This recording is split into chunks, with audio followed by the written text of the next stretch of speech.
Hi, Coach. My first question is how hard was it to stop Riley Turkoff today? Yeah, she's a really good player, and I think once we missed some assignments early with her, then she got hot, and then I think a hot player that's confident is going to be hard to stop, and we just let her get hot early by not closing out with the hand in her pocket and being aggressive early. Wake Forest scored 34 points in the paint. What needed to be improved today in terms of defending in the paint? Yeah, we knew going in that they were going to try to look to get a lot of high lows and duck ins. I thought we did a poor job uh, cutting off those duck ins and letting them face cut us. And then I also thought we did a poor job like dancing, like getting in help, but then also sprinting out to cover the shooter.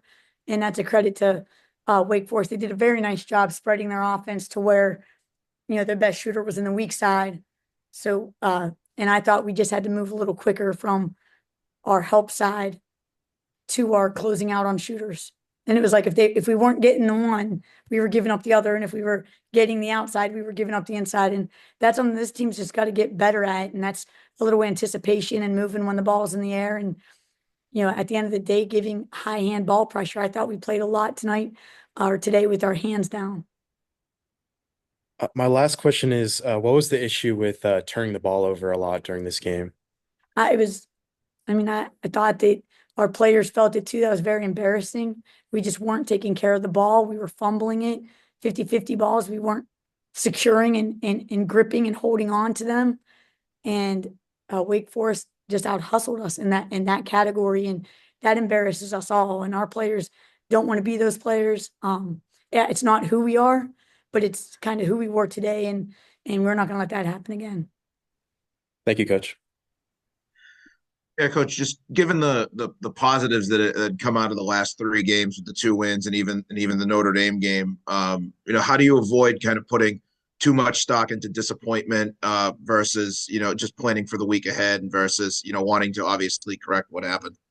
Yeah, and everybody that's coaches in this league, every player that plays in this league knows that the ACC every night is going to be a fight. Doesn't matter who you play. So it's always a letdown when you lose. It's always an exhilaration when you win, right? So I don't think we can avoid there not being a letdown after this loss. We're all pretty bummed out about it.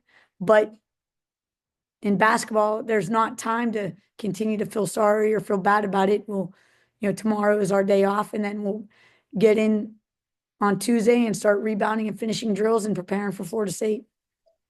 And then you did go 8 for 16 from outside. How important was it just to be able to get the ball outside for those shots and find those looks and kickouts and at least be able to hit those to keep the team in it there for one last run at the end? Yeah, I mean, it's hard to focus on those because everything else was so bad.